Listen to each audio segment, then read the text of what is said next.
Hello dear student, this is my 18th lecture on thermoanalytical methods. Myself Kanchan Vishramji Kumbhalkar, Assistant Professor, Department of Chemistry of Sri Shivaji College of Arts, Commerce and Science, Akola. This is the overall syllabus of Unit 1 of Analytical Chemistry of MSc second year 3rd sem, out of which the 99% syllabus has been completed in a previous 17th lecture. In this lecture, we deals with the application of thermometric titration and the various different types of thermogravimetry. So by this means we complete our unit first of thermal method of analysis of analytical chemistry. So let's start with the application of thermometric titration, which has been concluded in this lecture, which has been started in a previous 17th lecture. So let's start. In previously we are dealing with the application of the thermometric titration. We know that in thermometric titration there are various neutralization point can be carried out. This simple titration like neutralization titration, complexation titration, precipitate or precipitation, and the redox reaction or redox titration can be simply carried out by using a thermometric titration, out of which in previous lecture we complete with the neutralization titration. Let's start with the precipitation titration in this lecture. When the precipitation reaction takes place, heat is evolved or absorbed according to the equation. Means as per our equation, the heat may be get evolved or it may be get absorbed depend on. So suppose consider a precipitation reaction. What is meant by precipitation reaction? When a X positive, X ion, X cation in an aqueous phase added or react with the Y anion in an aqueous phase, there is a formation of XY and it is precipitated as a solid.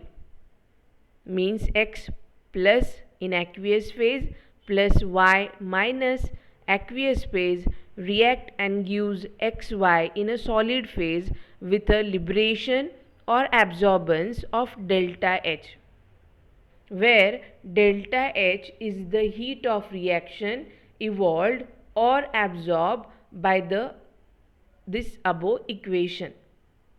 If delta H is sufficiently large, then one can study this reaction by thermometric titration. By this technique, one can determine halides with the silver and mercury 2 ions and estimate calcium, strontium or barium with the oxalate ions. So by simple precipitation method can be under observation by thermometric titration if only the delta H is countably measurable. If it is sufficiently large, then and then only you can study the precipitation reaction with the help of thermometric titration. Means the second, that is precipitation titration, is important. Next one is the complexation titration. Now thermometric titration have been used extensively to study complexometric titration. What is meant by complexometric titration? Means when in a titration a product is formed as a sense of complex, Means, for example, when we are adding a EDTA or disodium or tetrasodium salt of EDTA, that is ethylene diamine tetraacetic acid. In this EDTA, if we are adding it in a water, because of there is a presence of calcium and magnesium salt in a EDTA, there is a formation of a complex, and such type of titration is known as the complexometric titration or complexation titration. So, for complexometric titration, for example, one can titrate the Pb2 positive, Cd2 positive, Cu2 positive, nickel 2 positive, calcium 2 positive, Zn2 positive, cobalt 2 positive and Mg2 positive separately with tetrasodium salt of EDTA, which form a complex of the metal and EDTA ligand, where metal may be lead, cadmium, copper, nickel, calcium, zinc, cobalt, magnesium, etc. The main work in the complexation titration is done by Jordan and Allman. An interesting application is the titration of binary mixture of calcium and magnesium ion with the EDTA, which has been shown in this figure. When the EDTA titrated against the binary salt of calcium as well as the magnesium, then such type of graph has been observed. In this case, there are two lines has been observed, that is x to y and y to z. In this figure, x to y represent the exotherm of that of the calcium 2 positive ion, whereas the another yz is counted as that of the endotherm for Mg2 positive ion. One can attribute the endothermic character of chelation of magnesium ion and exothermic character of chelation of calcium ion due to their difference in entropy of chelation. Means, when the calcium form a chelate with that of the EDTA, there is a exothermic character has been developed, and when the magnesium form a complex with that of the EDTA, form a chelate with that of the EDTA, then there is a endothermic character has been developed, and due to which there are the various different types of graph has been forwarded.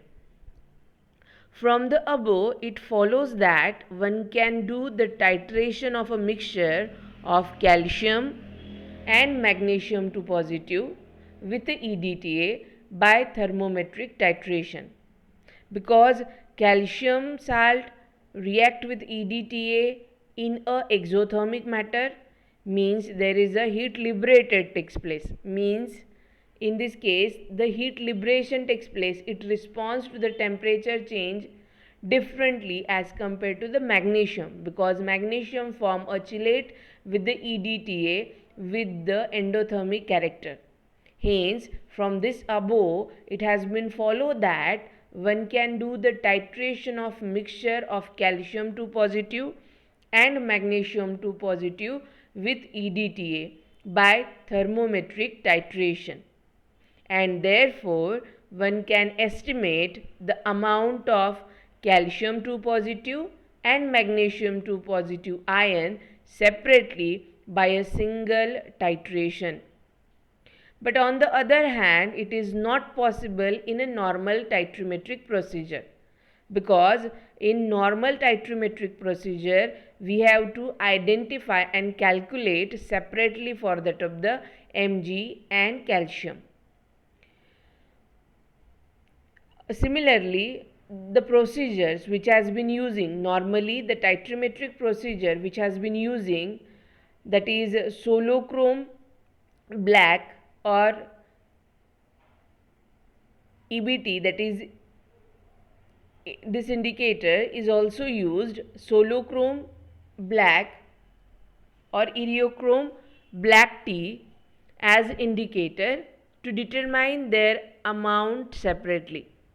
However, one can only determine the total calcium and magnesium because the log stability constant of calcium EDTA and magnesium EDTA are different. That is, for calcium EDTA complex it is 10.7 and for magnesium EDTA it is 8.7. So on the basis of such type of thermometric titration, we can carry out the estimation of calcium and magnesium directly with that of the EDTA in a simple one titration. Another one complexation titration is that this is the titration of Zn2 positive ion against the disodium tartarate. This is also a complexation titration, formation of complex at the end as a product. Therefore, it is known as such type of titration is known as the complexometric titration. Jordan and co-workers study the thermometric titration of metal ions with the complex forming reagent, that is EDTA. Citrate and titrates. There are the citrates and titrates. For instance, they titrate an aqueous solution of Zn2 positive ions against the disodium tartarate.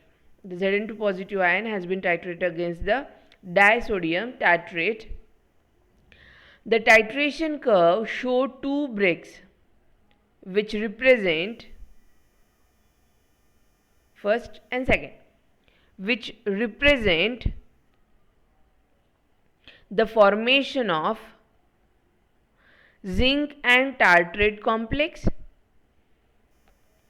ZNT, that is zinc and tartrate complex, and second indicate that is ZnT2 to the power 2 minus, that is dianion of that of the zinc tartrate, dianion of that of the zinc tartrate, that is ZnT2 to the power 2 minus, or ZnT2 to negative anion. So in this case T indicating the tartrate. So on the basis of this, it has been identified that when this point reach, it is zinc tartrate, and when it is reached up to this, the zinc has been react with that of the 2 mole of tartrate, that is zinc ZnT2 with a 2 negative charge. It indicate the conversion of compound into another complex level, and which can identify gives a proper end point by that of the thermometric titration. And the last application is that the redox titration. We know that what is meant by redox titration. The redox titration means the titration in which the reduction as well as the oxidation process simultaneously takes place is known as the redox titration.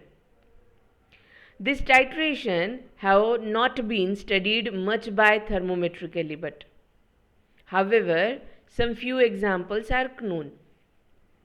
Interesting thermometric titration are permanganate with the iron 2 ion, permanganate with iron 2, and with that of the oxalic acid. The result obtained by this method compare favorably with the result obtained by conventional titrometric. Means in redox titration it is not convenient for that of the thermometric titration, but some examples has been observed, and which is having a permanganate with the iron 2 and oxalic acid, and which gives the exact result like that of the normal redox titration. So this is all about the application of thermometric titration. The next and the last point of the unit is the type of thermogravimetry. Before that, what is meant by thermogravimetry? That has been started in a first lecture. Thermogravimetry means thermal and gravimetry. When we are measuring a temperature or we are measuring a temperature sense with the change in weight. Gravimetry means it is the weight concern, means when you are increasing a temperature and that increase in temperature affect the change in weight, and that graph or that study is known as the thermogravimetry and the graph is known as the thermogram. There are basically three types of thermogravimetry. First one is the isothermal or static thermogravimetry. In this technique, the sample weight is recorded as a function of time at a constant temperature. Obviously, isothermal means the temperature does not change. The temperature has been constant, but what change? There is a change in time. With a means the weight of sample versus time has been recorded. Here, temperature remain constant. That is known as the static thermogravimetry. Next one is the quastatic thermogravimetry. In quastatic thermogravimetry, the sample is heated to constant weight at each of the series of increasing temperature. Means in this case actually a successive slot of temperature has been given, and in this case a constant weight at each of the series of increasing temperature has been considered. And the last one is the dynamic thermogravimetry. In this technique, the sample is heated in an environment whose temperature is changing in a predetermined manner, generally at linear rate. Generally, this type of thermogravimetry has been used. So, these are the different three types of thermogravimetry. So, on this point, our analytical chemistry unit first, thermal method of analysis has been completed. Hope you are enjoying this unit. So we will meet in the next assignments. So up till then, take care, be safe, stay safe. Thank you very much.